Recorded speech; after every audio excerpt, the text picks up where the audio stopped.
सावन के इस पवित्र महीना में फौज से छुट्टी लेकर नरेंद्र सिंह अपने घर आ जाता है। लगभग 2 साल पहले उन्होंने फौज ज्वाइन किया था। 22 दिन की छुट्टी में जब वह अपने घर आता है तो अपने परिवार वालों के साथ अपना समय व्यतीत करते हैं। इसी बीच नरेंद्र देखता है कि उसका एक बहन, जिसका उम्र लगभग 19-20 साल रहा होगा, उन्होंने सोचा कि अब अपनी बहन का कहीं पर शादी कर दिया जाए, क्योंकि एक बड़े भाई की जिम्मेवारी होता है कि अपने से छोटे भाई बहनों का ख्याल रखना और शादी विवाह करके उनका सही जगह पर बैठा देना। साथियों, इसी बात को सोचकर नरेंद्र सिंह 2-3 दिन तक इधर उधर रिश्तेदार को पता लगाता है और इसी बीच उनका पता चलता है कि एक सुरेंद्र नाम का कोई लड़का है जो कि बहुत ही ठीक ठाक पढ़े लिखे और गुणवान है।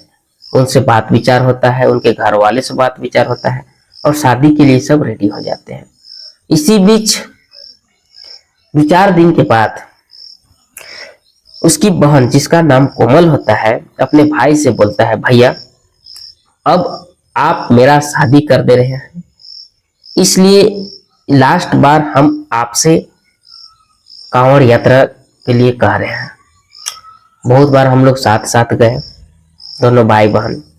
हम आपके साथ इस बार भी जाना चाहते हैं, क्योंकि शादी के बाद न जाने हम जा पाएंगे या नहीं जा पाएंगे।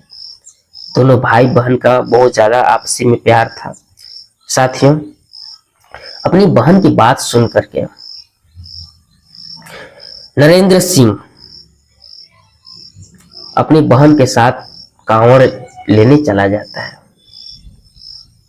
लेकर के जब लौट रहा होता है तो करीब रात लगभग 8 बज गया होता है और जब अत्यधिक रात होने के कारण और कोमल को थकने के कारण नरेंद्र से कोमल बोलती है कि भैया अब हमसे चला नहीं जा रहा है, हम आराम कर लेंगे। तो उसकी बात को सुन करके नरेंद्र आराम करने लगता है, आ जाता है। इसी बीच उन लोगों के साथ बहुत ही बड़ा अप्रिय घटना घटित होता है जो आप सभी को दिल दहला देगा।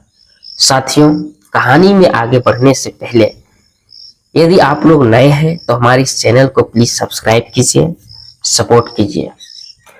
साथियों, यह घटना कुछ दिन पहले की है। इस सोमवार यानी इस सावन महीना में सभी लोग कांवड़ लेकर के बाबा धाम जाते हैं। इसी उद्देश्य से 2 भाई बहन कोमल और नरेंद्र कांवड़ लेने जाता है। कांवड़ लेकर लौटता है और लौटने समय उन लोगों का कुछ घर पहुंचने से पहले रात हो जाता है। करीब 8 बज रहा होगा और उन लोग एक ऐसे सुनसान जगह पर पहुंचते हैं जहां के आसपास बहुत ज्यादा घर नहीं था, अगल बगल झाड़ी था, सिर्फ एक वहां पर घर था कुछ दूर। तो एक पेड़ के नीचे दोनों रुक जाते हैं और खाने का इंतजाम करने लगते हैं। इसी बीच 2 और कांवड़िए लोग आ जाते हैं। बात विचार से पता चलता है कि एक का नाम कालू और दूसरा का नाम नीरज था। वो दोनों कोमल और नरेंद्र के साथ बहुत ही सही ढंग से पेश आया और बहुत ही अच्छे तरीके से बात विचार किया। कोमल को दीदी कहकर और नरेंद्र को भैया कहकर पुकारने लगा। कुछ ही मिनट में वो दोनों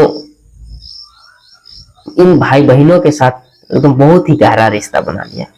सब विश्वास के पात्र हो गए, ऐसा मानो कि पहले से एक दूसरे को सभी कोई जानता हो। नरेंद्र भी उन लोगों के बात में विश्वास कर लिया, उनके साथ पूर्ण रूप से घुल मिल गया। साथियों कुछ वक्त गुजरा। इसके बाद कोमल को प्यास लग जाती है। प्यास लगने के बाद अपने भैया से बोलती है कि भैया मुझे बहुत जोर के प्यास लगा हुआ है, इसलिए मेरे लिए पानी का प्रबंध करो। नरेंद्र दोनों से पूछता है कि आप लोग के पास पानी है? तो दोनों बोलता है नहीं, हम लोग के पास पानी नहीं है, पानी पहले था तो हम लोग खत्म कर दिए। तो आप ऐसा कीजिए कि यहाँ से 2-3 मिनट 5 मिनट का रास्ता होगा, आगे नल है, वहां से पानी भर कर ले आइए, हम लोग को भी बहुत जोर के प्यास लगा हुआ है। नरेंद्र दोनों को बात मान लेता है और अपनी बहन को प्यासा देखकर वो चला जाता है। जो ही दोनों नरेंद्र को वहां से जाते हुए देखता है, त्यों इन दोनों के मन में इतना घटिया खराब विचार आता है कि आप लोग सुनकर दंग रह जाएंगे। एक स्प्रे निकालता है अपना झोली से और कोमल के मुंह में स्प्रे छिड़काव कर देता है। स्प्रे के छिड़कते ही कोमल बेहोश हो जाती है और इसी मौका को पाकर दोनों उसको उठाकर वहां से दूर ले जाता है। साथियों पीछे की झाड़ी में ले जाने के बाद दोनों कोमल के साथ इतना घिनौना कुकृत्य करता है, कुकर्मी काम करता है कि सुनकर आप लोग दंग रह जाइएगा। उनके साथ रेप कर दिया, इतना खतरनाक व्यवहार किया जो अमानवीय व्यवहार से परे था। लगातार उनके साथ दुष्कर्म किया गया।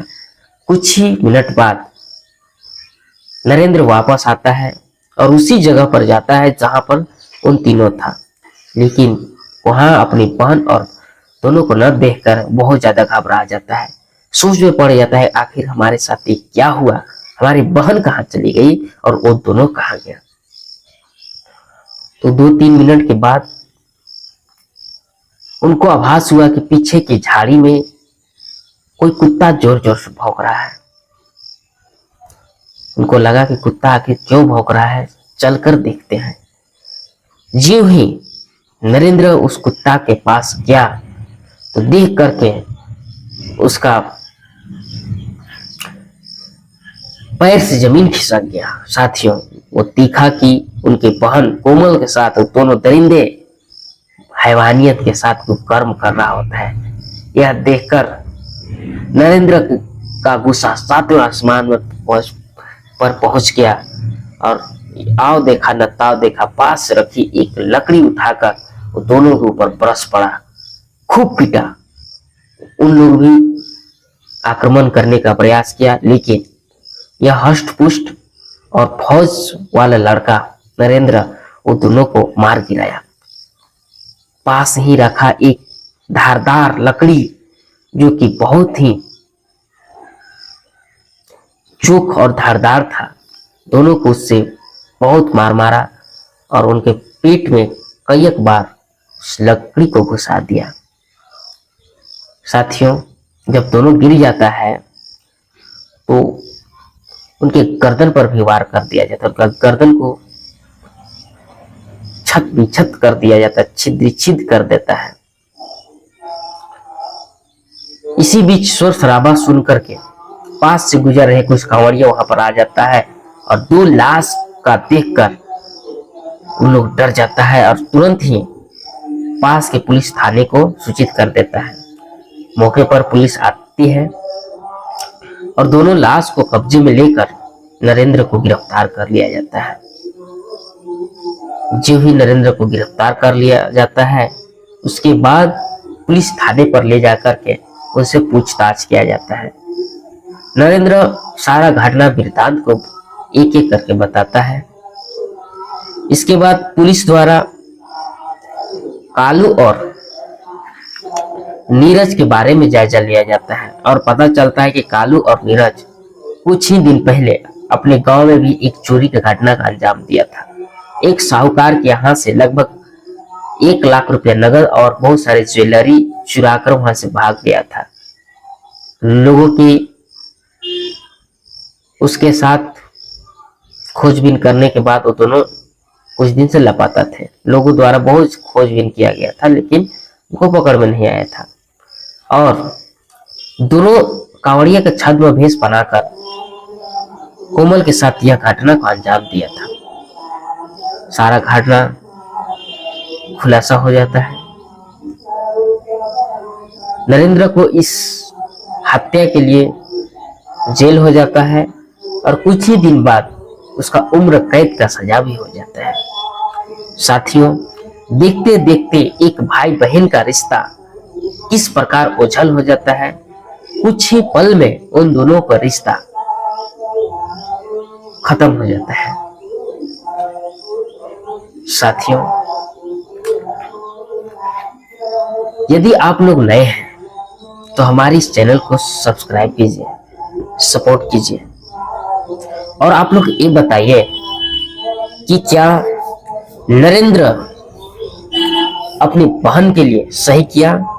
अगर आप लोग वहां होते तो क्या करते? प्लीज कमेंट में बताएं। इस घटना को सुनाना किसी को दुखित करना नहीं है, बस आप सभी को जागृत करना है। यह घटना काल्पनिक भी हो सकता है, लेकिन इस घटना के माध्यम से आप लोग को बताना चाहते हैं कि हमारे अगल बगल जितने भी लोग घूम रहे होते हैं उन सभी से हमेशा सावधान रहने की जरूरत है, क्योंकि किसी भी भेष में, किसी भी रूप में कोई आ सकते हैं जो आपके साथ बहुत बड़ी घटना को अंजाम देकर जा सकते हैं। तो साथियों, आज के लिए इतना ही। पुनः आप सभी को नमस्कार, जय हिंद।